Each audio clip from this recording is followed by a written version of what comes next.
Assalamualaikum warahmatullahi wabarakatuh.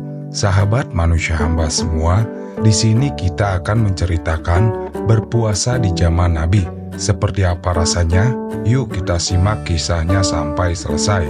Tapi sebelum kita mulai, jangan lupa tekan tombol subscribe, like, dan nyalakan lonceng notifikasinya, agar sahabat manusia hamba tidak ketinggalan kisah inspiratif lainnya.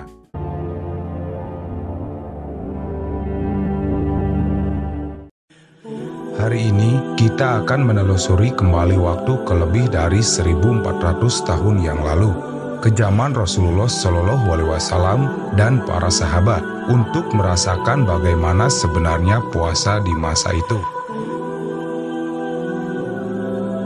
Puasa bukan sekedar menahan lapar dan haus, tetapi juga ujian fisik dan spiritual yang luar biasa. Tidak ada kemudahan seperti yang kita miliki saat ini.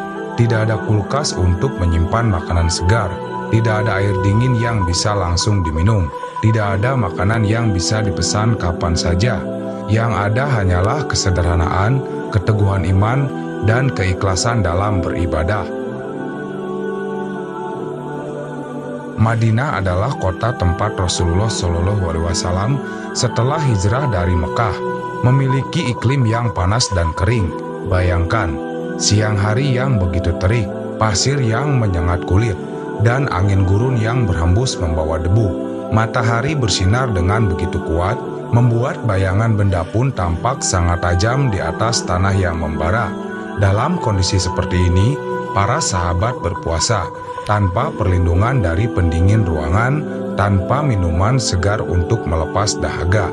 Makanan yang tersedia sangat terbatas. Tidak ada pasar yang menyediakan berbagai macam pilihan bahan makanan seperti sekarang. Sebagian besar sahabat hanya berbuka dengan beberapa butir kurma dan seteguk air putih. Rasulullah Shallallahu Alaihi Wasallam sering kali berbuka dengan kurma dan air putih, dan jika tidak ada, maka beliau hanya berbuka dengan air putih. Makanan sehari-hari mereka pun sederhana, sering kali hanya berupa roti kasar dari gandum atau jelai, dan jika beruntung, mungkin ada sedikit minyak atau cuka sebagai pelengkap. Namun, keterbatasan makanan tidak membuat mereka mengeluh.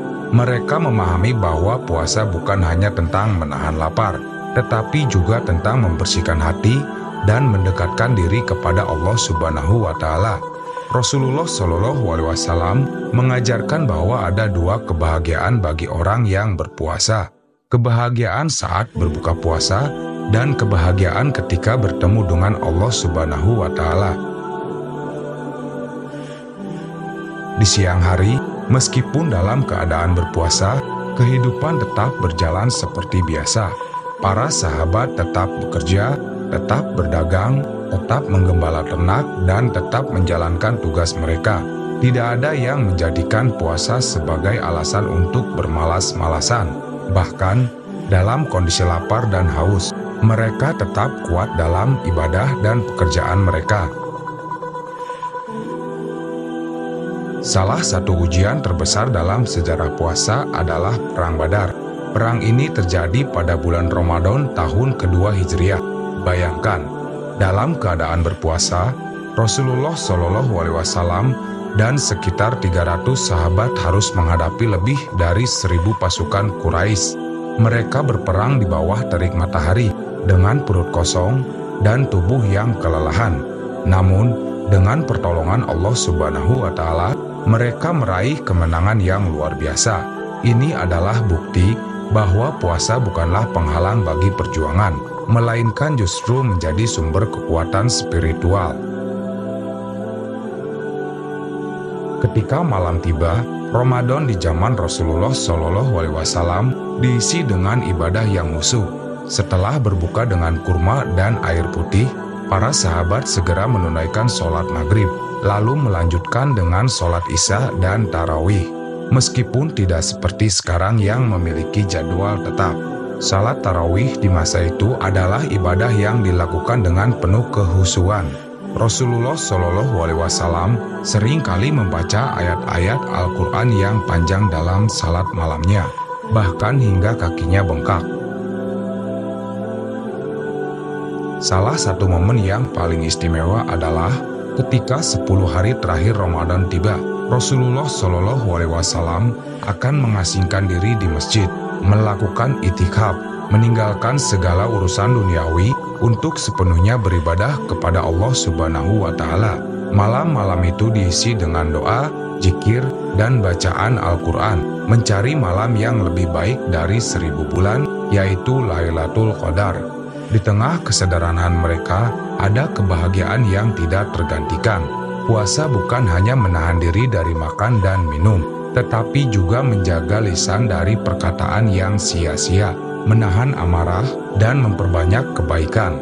Rasulullah Shallallahu Alaihi Wasallam mengajarkan bahwa jika seseorang mencaci kita saat berpuasa, kita cukup mengatakan, "Aku sedang berpuasa," sebagai tanda menahan diri dari perbuatan yang buruk. Puasa di zaman Rasulullah Shallallahu Alaihi Wasallam adalah perjalanan ketakwaan yang sejati. Tidak ada kemudahan seperti yang kita miliki sekarang, tetapi mereka menjalani setiap hari dengan kesabaran dan keikhlasan. Mereka berpuasa bukan sekedar sebagai kewajiban, tetapi sebagai bentuk cinta kepada Allah Subhanahu wa Ta'ala. Mereka memahami bahwa ibadah ini bukan hanya sekedar ritual, tetapi juga cara untuk membersihkan jiwa, menguatkan keteguhan hati, dan mempererat hubungan dengan Sang Pencipta. Hari ini, kita mungkin menjalani puasa dengan banyak kemudahan, makanan berlimpah, tempat tinggal yang nyaman, dan fasilitas yang membuat kita jauh dari kesulitan yang mereka alami. Namun, apakah kita sudah menjalani puasa dengan penuh kesabaran dan ketulusan seperti mereka? Puasa bukan sekedar rutinitas tahunan, tetapi kesempatan untuk kembali merenungi diri, memperbaiki hati, dan mendekatkan diri kepada Allah Subhanahu wa Ta'ala. Semoga kita bisa mengambil pelajaran dari kesederhanaan dan keteguhan para sahabat dalam menjalankan puasa. Semoga kita bisa meneladani kesabaran mereka, ketakwaan mereka, dan kecintaan mereka kepada Allah Subhanahu wa Ta'ala.